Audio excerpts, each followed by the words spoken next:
à nossa segunda aula. Vamos iniciar, a partir de agora, a teoria. Okay? Vamos começar com a morfossintaxe. Não apressa. Qualquer dúvida que você tenha, eu peço para você, via e-mail, você manter contato diretamente conosco. Anote, por favor, o nosso e-mail na tela. Na tela. www. Não. Deixa eu te dar logo o meu próprio e-mail. Edivaldo Ferreira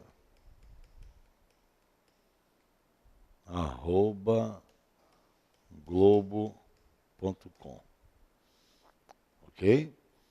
É comum nós entregarmos a você o nosso e-mail, onde você possa manter contato conosco diretamente. Edivaldo Ferreira @globo.com. Então, qualquer dúvida, ou você mantém contato com o site do próprio Renato Saraiva, que está na tela, www.renatosaraiva.com.br, e solicitar para que seja encaminhada a mim as suas dúvidas. É o que eu iria usar agora há pouco, mas já vi que está na tela. Ou o meu próprio e-mail, edivaldoferreira@globo.com. Anotou? Então vamos lá. Deixa eu apagar. Morfossintaxe. Vamos iniciar entendendo o que é a morfossintaxe. A morfossintaxe consiste em você estudar a identificação das classes gramaticais, isso é a parte morfológica, e enquanto a morfologia nos leva ao estudo das classes gramaticais, e aqui, obviamente, você vai estudar sabendo identificar um pronome, uma conjunção, um substantivo, um adjetivo, um verbo, enfim, as classes gramaticais. Nesta outra parte, que é a sintaxe, você vai estudar a função ou caso sintático que um substantivo, por exemplo, vem a exercer.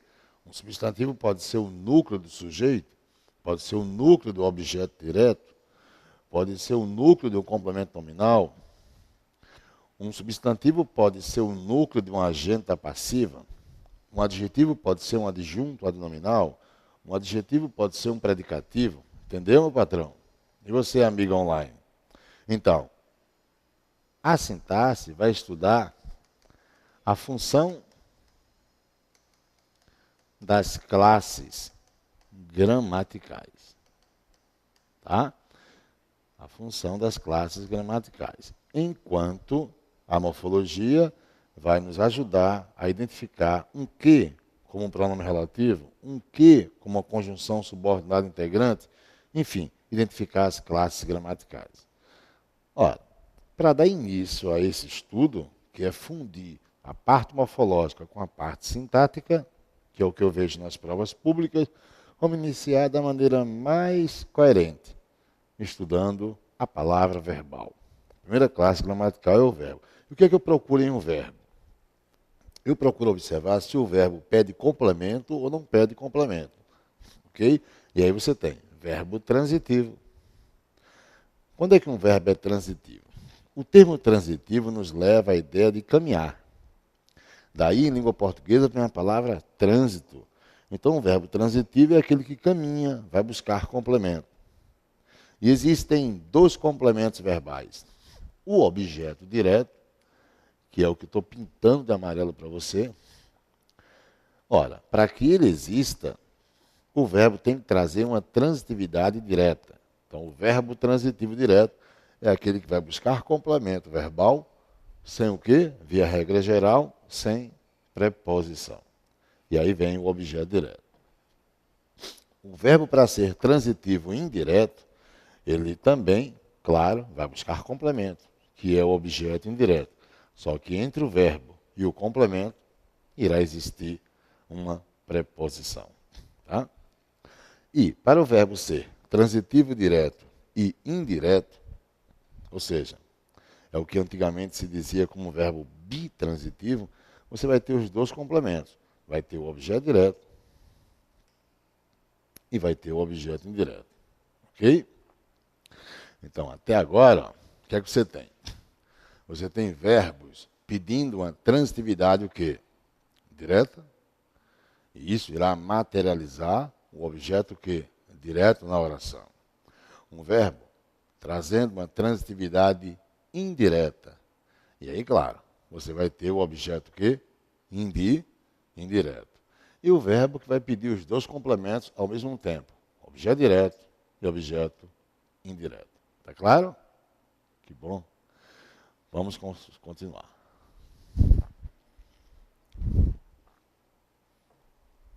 E o verbo intransitivo? Veja que aqui existe o prefixo in, negando a transitividade. Neste caso, não haverá complemento verbal. Por isso que eu pus. Os verbos intransitivos não apresentam complementos verbais. Há alguns que liberam preposições para a composição inicial de quem? De uma adjunta adverbial. Olha o primeiro exemplo. Flávia foi à praça. O verbo ir é intransitivo. O que seria à praça? Quem vai ir a algum lugar. E em língua portuguesa, quando o termo indicar lugar, ele deve ser lido como adjunto adverbial. Locativo, é o que você vai encontrar às vezes em prova pública, adjunto adverbial locativo ou adjunto adverbial de lugar. Ao dizer Mônica assiste em São Paulo, o verbo assistir também não pede complemento. Ok? Também é um verbo que? Intransitivo. E o que seria em São Paulo? Adjunto adverbial de lugar. Tá claro? Então, raciocina. Eu tenho dois verbos. Assistir, com a ideia de morar, residir, que pede a preposição em, para gerar um adjunto adverbial. Toda vez que você empregar o verbo assistir com a ideia de morar, ele é intransitivo. E em São Paulo, é o termo que indica lugar. E o termo a indicar lugar é adjunto adverbial de lugar. Ou Flávia foi à praça. Quando empregar o verbo ir, neste caso, a praça indica lugar, não há complemento, o verbo é intransitivo. Então, cuidado com o que eu ponho aí no final da tela. Mesmo com preposições, nas orações vindas desses verbos, que é o verbo ir e o verbo assistir, os verbos são intransitivos, pois não há complemento verbal. Eu não posso dizer que existe em qualquer exemplo, seja o vermelho, seja o verde, em qualquer um dos dois, eu não posso dizer que existe complemento. Quais são os complementos verbais? Objeto direto e objeto indireto. E não há complemento verbal. Então, a maneira mais prática para reconhecer um verbo intransitivo é botar na cabeça o que eu vou pintar de amarelo. Não apresentam, os verbos intransitivos não apresentam complemento verbal. Tá? Alerta. Cuidado com esse alerta. O verbo atender. Não é? O verbo atender tanto admite, existem verbos que admitem tanto a transitividade direta, como admitem a transitividade indireta. Veja, ao dizer, seu telefone não atende às chamadas. Seu telefone não atende às chamadas. Não atende o quê? As chamadas. As chamadas é o complemento verbal sem a preposição. Então é o objeto direto. Se assim o é, o verbo se mostrou em sua transitividade direta. Seu telefone não atende a quê? A algo. Agora o verbo está trazendo o quê? Um complemento com preposição. O objeto agora é indireto. é indireto. Tá vendo? E aí, claro, materializa uma transitividade o quê? Indireta. Veja mais dois exemplos. O diretor atendeu o gerente e o diretor atendeu ao gerente. Se eu comparar o e ao, fica clara a condição de que, inicialmente, nós empregamos uma transitividade direta e, no último exemplo, empregamos uma transitividade indireta. Não se preocupe. Eu lá em regência, vou mostrar a você alguns verbos que costumam trazer tanto a transitividade direta como trazer a transitividade indireta. Por exemplo, o verbo chamar com a ideia de cognominar. Chamar com a ideia de cognominar, dizer algo a respeito de alguém. Chamei o ato de revolução. Chamei ao ato de revolução. Então, veremos que esse verbo admite tanto a transitividade direta como admite a transitividade indireta. Ok? Ou, se você quer um outro verbo, eu diria para você o verbo ensinar. Como, Edivaldo? Ensinar. Em uma determinada situação, ele vai pedir tanto a transitividade direta como a transitividade indireta. Confira. Ensinei o menino a correr de bicicleta. O menino. Ou ensinei ao menino a correr de bicicleta. Nessa situação, que vai ser detalhada mais à frente no curso, o verbo também admite a transitividade direta e indireta. Agora, com relação a esse verbo, que é o verbo atender, eu estou a declarar que ele admite tanto a transitividade direta como admite a indireta. Agora, cuidado. Não estou dizendo que ele é transitivo direto e indireto. Ou você opta pela transitividade direta, ou você opta pela transitividade indireta. Mas há um detalhe, quer ver? Leia essa observação. Está vendo? Ou seja, se você for pronominalizar o complemento, ele só aceita o quê? O uso de objeto quê? Direto. Então, o diretor o atendeu. Dizer o diretor lhe atendeu seria errado. O lhe eu uso, via regra geral, para a representação pronominal do objeto indireto. O o e as variantes a, os, as, eu uso para o objeto direto. Ora, veja que aqui nesse exemplo, o complemento, o diretor é sujeito. Atendeu quem? O complemento está representado pelo pronome oblíquo o. Pronome oblíquo átono. Quando eu mostrar pronominalmente o complemento, eu só posso usar a transitividade direta. Então, são particularidades que pouco a pouco você vai o quê? Você vai se apropriando, tá? Ok? Ótimo. Agora, como mais cai, qual a maneira mais frequente de cobrarem predicação verbal em provas públicas? Sobretudo, desta nossa comissão. Confira. Predicação em orações relativas. Você faz. O que é uma oração relativa? Calma. É a oração que traz pronome relativo, que são esses conectivos pintados na tela com a cor vermelha. Que, qual, quem, cujo e onde. Tá? Olha o que eu escrevi. É comum exigir do candidato a provas públicas a predicação do verbo em orações subordinadas adjetivas. Aí você faz. Em o que, professor?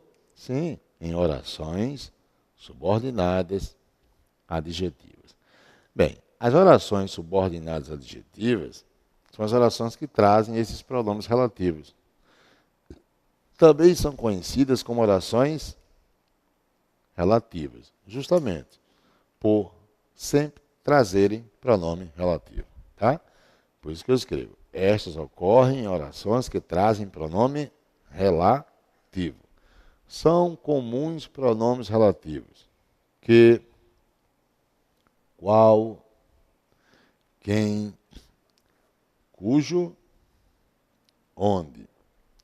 Estes conectivos são empregados para substituírem termos empregados ou usados antes. Trata-se de estruturas anafóricas. O que é uma estrutura anafórica? Deixa eu mostrar a você. Veja só. Deixa eu pegar um piloto aqui. Veja. Se eu disser para você assim. Vi o texto. Ponto. Ele é complexo. Tá? Vi o texto. Ele é complexo. Eu pergunto a você. Esse ele, que eu estou grifando aqui, representa quem? O termo anterior. Então, ele representa um termo empregado antes. Não é isso? Ele representa um termo empregado antes, que é o termo texto. Toda vez que você usar um termo que represente algo já usado antes, diga que você está diante de uma anáfora. Isso é um tipo de anáfora. Então, você tem uma estrutura anafórica. Agora, quando você emprega um termo que representa algo que somente vai ser revelado após, assim, ó. Se eu disser para você, tenho como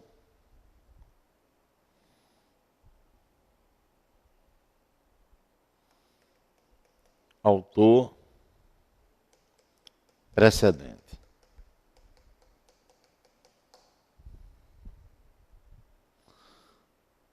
Ele sempre está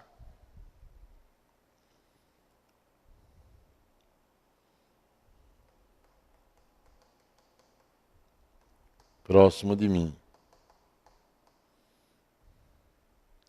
Até agora você sabe quem é esse autor? Não. Até agora você sabe quem que está próximo de mim? Não.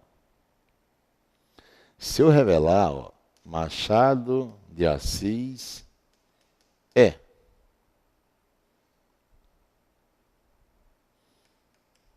a quem me refiro. Ok? Machado de Assis é a quem me refiro. Eu não revelei agora? Pronto. Então, veja que os termos que eu empreguei antes, ó, esse ó, o próprio termo autor, esse ele, só serão revelados mais à frente. Né? Mais à frente. Olha a posição da seta agora. Levando você o quê? Para uma revelação que vai se dar só lá adiante. Mais à frente. Então, essa não é mais a anáfora. Essa deve ser lida como sendo o quê? Essa é a catáfora. Ok? Então, quando o concurso público trouxer um termo através de um pronome e só será revelado mais à frente, você tem a estrutura catafórica. Eu já encontrei prova pública dizendo assim para o candidato, com, abre aspas, aí leva o candidato para um fragmento do texto e esse fragmento, ele só revela estrutura catafórica. Quando isso se dá, aí o autor vai, coloca para o candidato, com, e põe a estrutura catafórica. E diz que com isso, o autor aguça a curiosidade de seu leitor. Certo ou errado? Certo. A estrutura catafórica proporciona, sem dúvida, o quê? O que se afirma. O autor do texto aguçando a curiosidade de seu leitor. Igual isso aqui, ó. Tá vendo? Um fragmento como esse do texto, vamos supor que isso aí faça parte do texto. Com isso, eu posso afirmar que o autor aguçou a curiosidade do seu leitor. ou prendeu a atenção do leitor. Ok? Eu pergunto a você, imagine, aliás, eu coloco você na seguinte situação. Imagine você, junto com a sua família, se dirige a um cinema para assistir a um filme. Ok? O filme começou com o quê? Com um crime, mas não revelou o criminoso. E, pouco a pouco, o filme vai apresentando o quê? Pistas, mas não revelou ainda. Quando no final revelar o criminoso, você pode chegar e perguntar a alguém da família: está percebendo a estrutura catafórica do filme? Ok? Ótimo. Então, essa é a catáfora. A anáfora seria o contrário. Vamos voltar. Pois bem, então, predicação em orações relativas. Releia. Podem reler.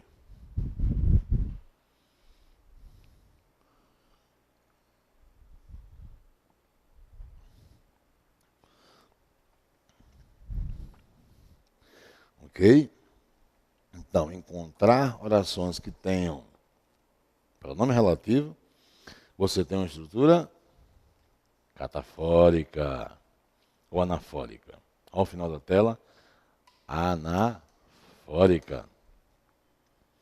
E toda oração que tiver pronome relativo é oração relativa ou oração subordinada adjetiva. Olha o exemplo.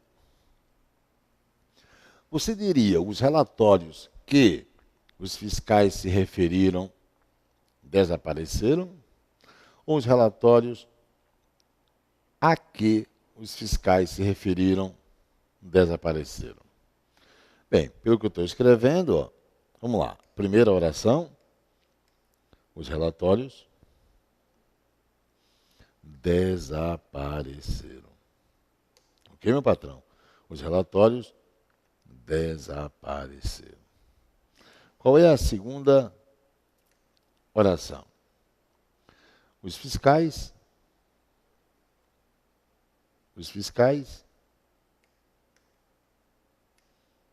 deixa eu pintar para você. Os fiscais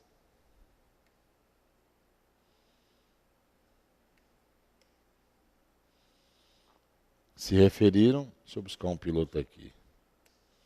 Agora, os fiscais, ó, eu pintando, ó, se referiram, olha o que eu escrevi dentro do parênteses. É uma atenção para você, ó. Trata-se, quem se refere a algo ou alguém. Trata-se de um verbo transitivo que? Indireto, porque esse verbo libera a preposição a. E ela foi para onde? Para antes do pronome relativo. Então, primeira oração, os relatórios desapareceram. Segunda oração, a que os fiscais se referiram. Quer dizer que seria erro usar que. Está percebendo essa preposição aqui, a? Ela saiu de onde? Do verbo referir-se. Quem se refere a algo. Então, eu quero dizer para você o seguinte: quando o concurso público lançar tal oração relativa, lembra? Ou seja, a oração que tem pronome relativo, ou seja, a oração subordinada adjetiva, você tem que demarcar corretamente a oração que tem pronome relativo, que é a que eu pintei na cor laranja, diferenciando-a da outra oração, que é a oração principal. Ao fazer isso, você passa a tomar outra preocupação. Demarcou corretamente? Então, comece a observar se é para empregar ou não empregar preposição antes do pronome relativo. Bem, se o verbo pede, use. Então, teria que usar aqui.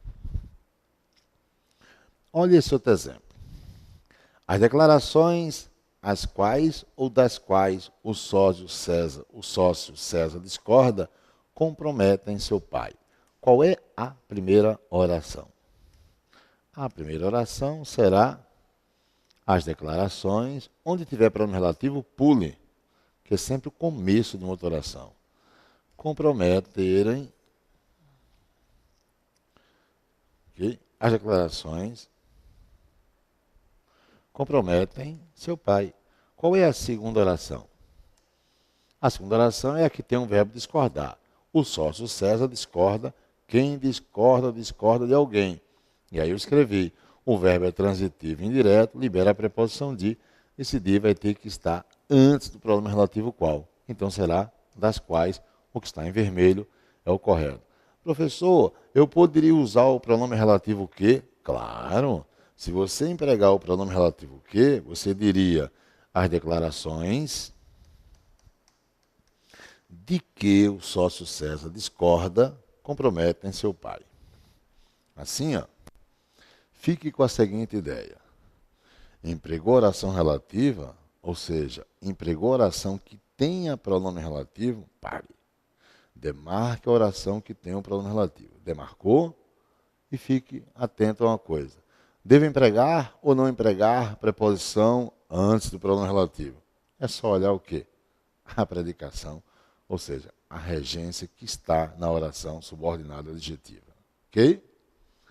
Um abraço, prazer em revê-lo. Prazer em revê-la, amiga online. E até o próximo bloco.